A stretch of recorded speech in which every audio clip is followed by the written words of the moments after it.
What is one thing that you could do that would put you on the path of happiness? Welcome to Mindfulness for Beginners. Hello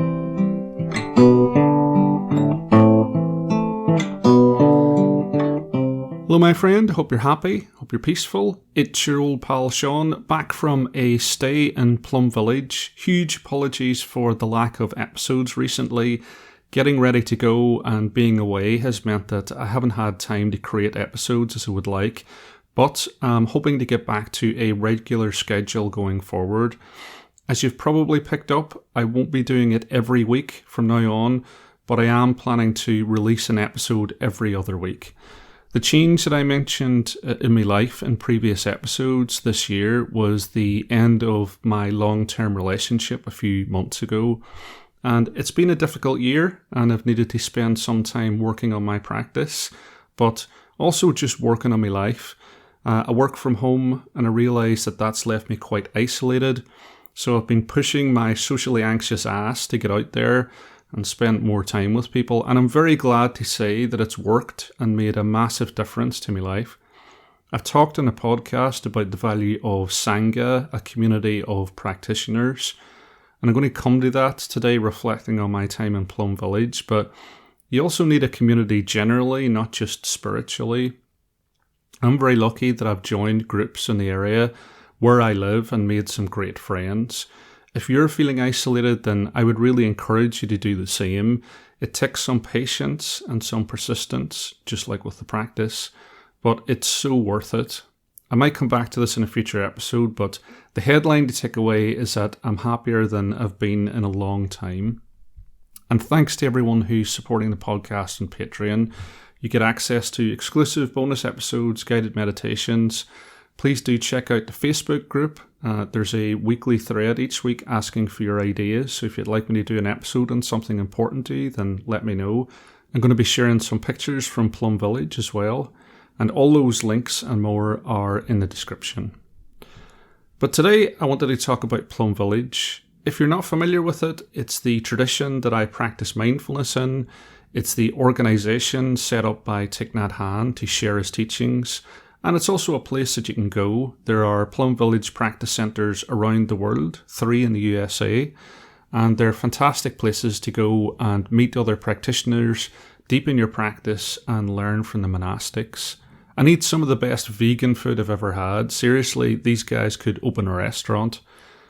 Anyway, the practice centre that I was at was the Plum Village. Just to make things extra confusing, that's the hamlet established by Thich Nhat Hanh in the 1980s as a home for him and his monastics, as well as a place for lay practitioners to come and develop.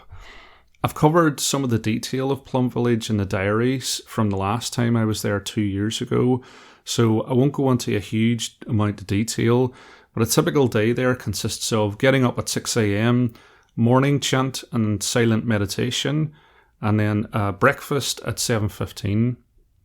Typically you might have a Dharma talk, which is a teaching from the monastics, and a walking meditation in the morning, and then a service meditation, which is basically helping the monastics to scrub the floor after lunch. And then after dinner, there's the evening chant and meditation before noble silence, which means avoiding chatting before bed. But there's plenty of opportunity to chat during the day, and I made some great friends while I was there. The week was one of the best I ever had. Whereas the first time I was there 2 years ago, I struggled for a couple of days to figure things out, learn the etiquette, and I struggled to take the opportunities for meeting other people.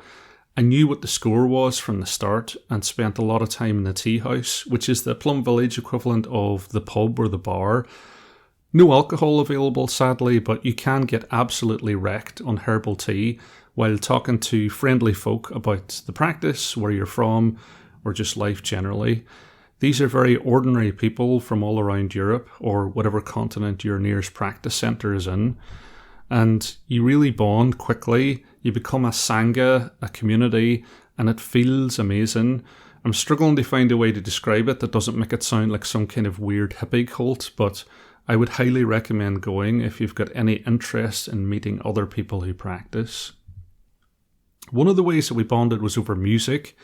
Obviously, there's no boom boxes in Plum Village, but there are musical instruments. And on Lazy Day, me and some of the other musically leaning retreatants had a bit of a jam. And I'll post a video in the Facebook group that a friend took.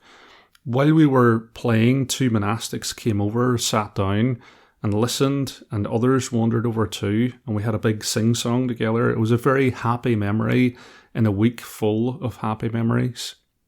But the monastics weren't just there to groove to our funky sound. They were also there to teach and to take questions. I was very lucky to meet Brother Phap Huu, an attendant and friend to Thich Nhat Hanh, and now abbot of Plum Village. He also produces a Plum Village podcast called The Way Out Is In. I'll put a link in the description. I would highly recommend it. It might lack a certain Irish je ne sais quoi, but it has plenty more in the way of insight than my humble efforts. I asked Brother Phap Huu, what can I do to take the spirit of Plum Village back with me to the outside world? After all, Reddit, ice cream, YouTube, crisps, TV, and all sorts of mindless consumption are very much within arm's length. I share his answer because I think it would serve you well as well. He said that I should make one change, something mindful that I could do every day, focus and concentrate on doing it consistently so it becomes a habit. And not only will this action water the seeds of joy, but mindfulness will start to seep into your other activities. Then, once you have it established, you can pick another activity, and this could be anything. Brushing your teeth mindfully in the morning, it could be the walk from your car to the office. Pick something you know that you can do mindfully every day. And for me, my change was to take the sleep pattern from Plum Village, up at 6 a.m, in bed by 9:30. So now, not only do I have the health benefits of a much better sleep pattern, but I also have more space for mindfulness first thing in the morning and last thing at night. I feel like I'm taking the spirit of Plum Village with me and not immediately lapsing into my bad habits, which is surprising because after a week of vegan food and no snacks, my thought turned to shoveling a mountain of crisps into my consumption hole, which is my mouth for the avoidance of doubt. I've come back from Plum Village feeling both relaxed and energised. I feel like I could walk through walls, although I'm not going to test that theory. I realised when I went there and spent some time reconnecting my mind and body that I was exhausted. I hadn't had a proper break from work for 4 months, and I needed that time to rest, work on my practice, and spend time with like-minded people. And it really has made a difference. My mind was busy when I arrived and I struggled to focus. But over time, I was able to sink deeper and deeper into a meditative state. More of my time during the day was spent being aware of what I was doing, the cup I was holding, the ground I was walking on, the floor I was scrubbing. And I've noticed that strangers are a lot more friendly towards me because I don't have that resting grumpy face on that I tend to wear. I'm making eye contact, I'm smiling, and that matters because if we work on our calmness such that it radiates out from us, if we're open and loving to other people rather than being distrustful, which is a habit of mine, then that ripples out across the world. We are all together.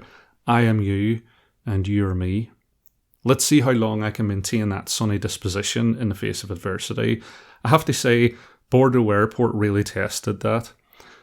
Over the next few weeks, I want to share with you what I learned from the Dharma talks at Plum Village, but please do shout on the Facebook page if there's anything you want me to talk about or elaborate on. But for now, let's sit together with a guided meditation from Thay's book, Blooming of a Lotus, 2nd edition. If you want to find a comfortable seating position, then I'll start with 3 sounds of the bell.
We're going to start, as we always do, by applying our beginner's mind to your posture. So I would invite you to imagine that you have a thread attached to the crown of your head, and it's gently pulling you upwards into an upright position, your spine like a stack of coins, your heart raised upwards and outwards, your hands comfortably in your lap.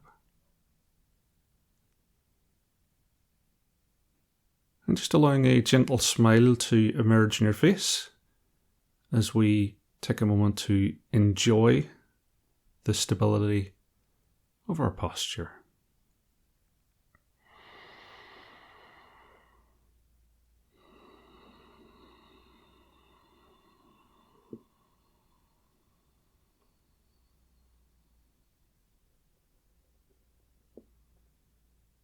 And then expanding that spotlight of awareness to your entire body, noticing where you feel warm or cold, noticing where you feel tense or relaxed, becoming aware of the sensations across your body, the clothes against your skin, the points of contact between your body and the chair and the floor.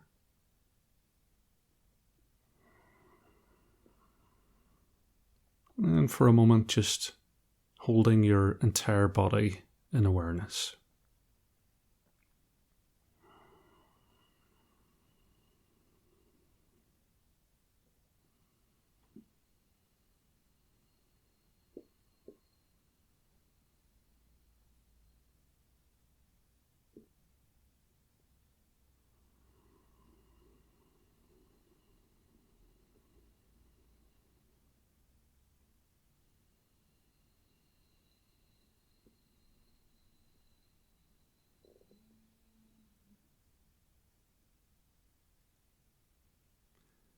Then shifting that awareness to your thoughts and feelings.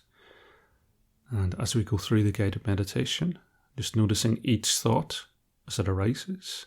And that might be an anxious thought about tomorrow. It could be a happy thought about today, or a sad thought about yesterday.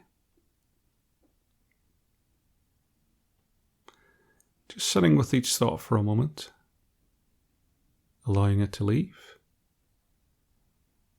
And gently, without judgment, bringing your attention back to your breath.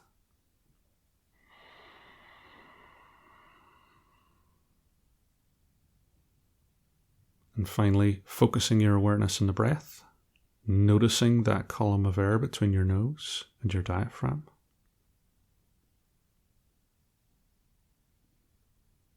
Noticing how the air feels cooler on the way in.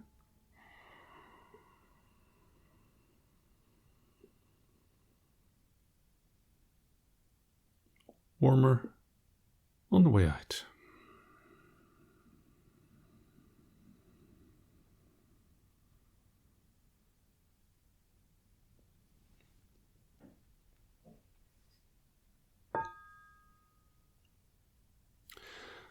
Breathing in, I know I am breathing in.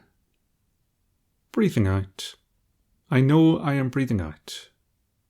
In, out.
Breathing in, my breath grows deep.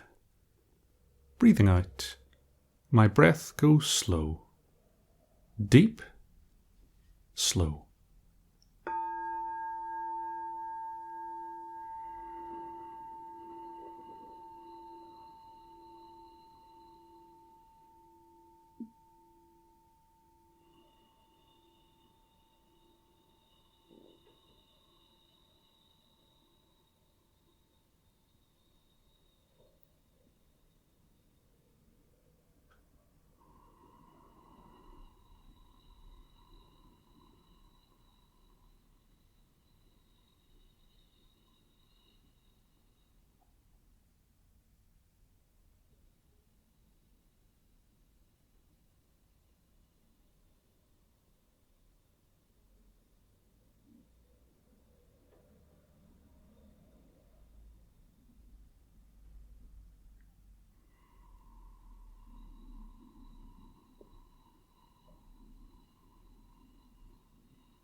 Breathing in, I am aware of my body.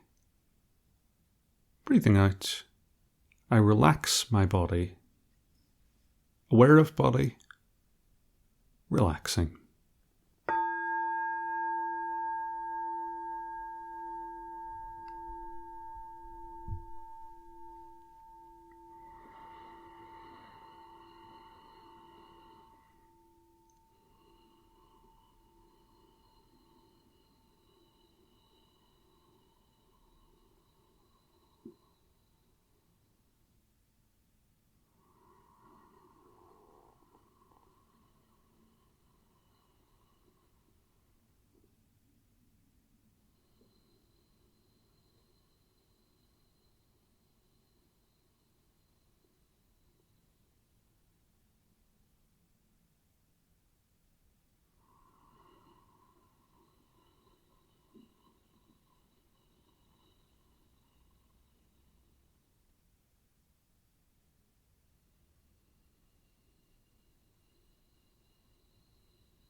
Breathing in, I calm my body.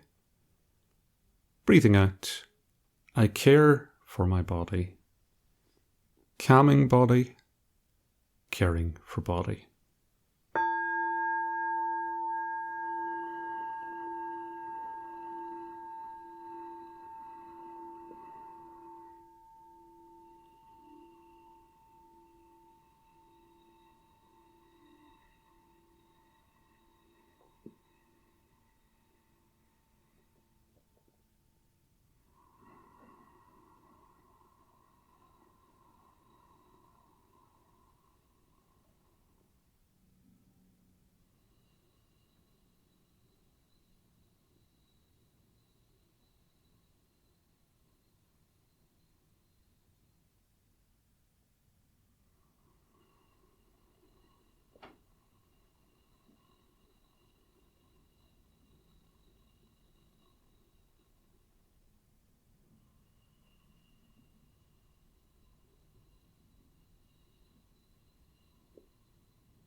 Breathing in, I smile to my body. Breathing out, I feel ease in my body. Smile, ease.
Breathing in, I smile to my body.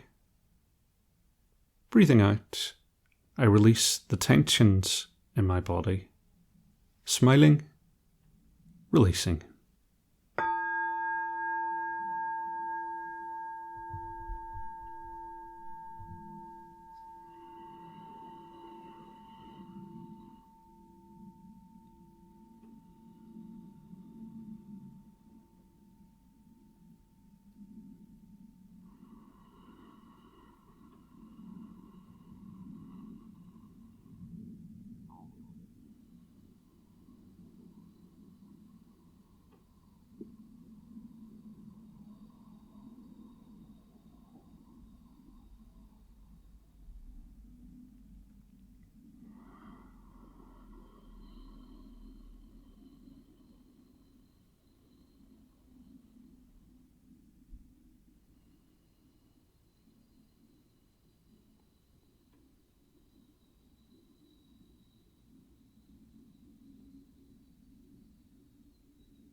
Breathing in, I'm aware of my stable posture.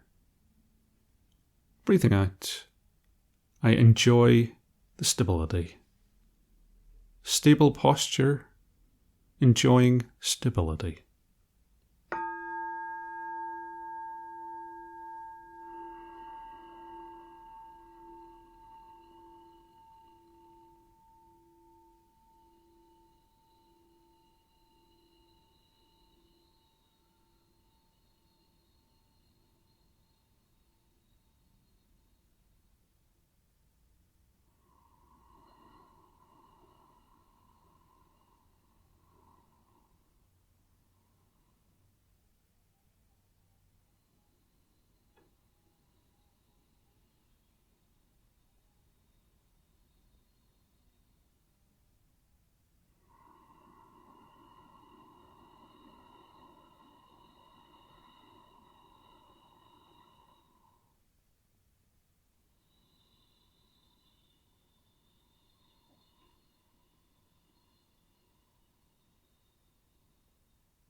Breathing in, I feel joy.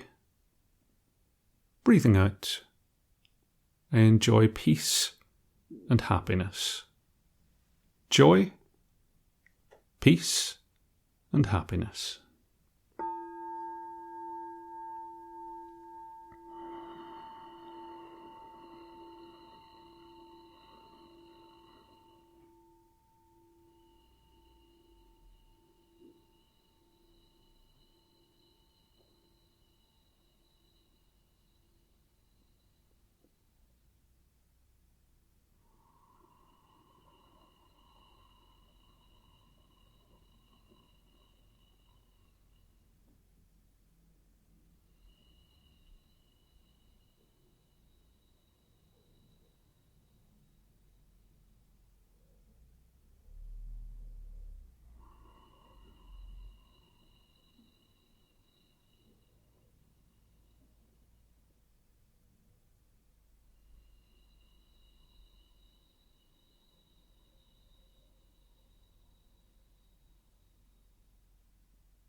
As we reach the end of the guided meditation, taking a moment or two to notice any changes in your body, any areas of relaxation,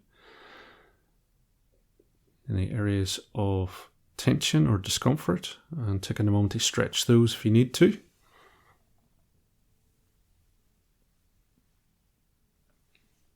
Noticing any changes in your mind. And if you feel a sense of calm or peace, then I would invite you to carry that through the rest of your day. And finally, opening your eyes and returning your awareness to the room that you're in. And your mindfulness homework for this week. So it's to find an activity that you do every day, and you're going to carry it out with your full attention. And you can accept the fact that your mind will wander. That's okay. Each time it does, you can just notice that, smile to it, and then return your awareness to the sensation of the toothbrush against your teeth or your feet on the ground. Try to create a daily habit, and then allow that seed of mindfulness to then grow in your daily life. And may you be happy, may you be peaceful, and may you see yourself through the eyes of understanding and compassion. Slán Bhuile, and I'll see you next time. Well, I've been afraid of changing, 'cause I built my life around you. But time makes you bold.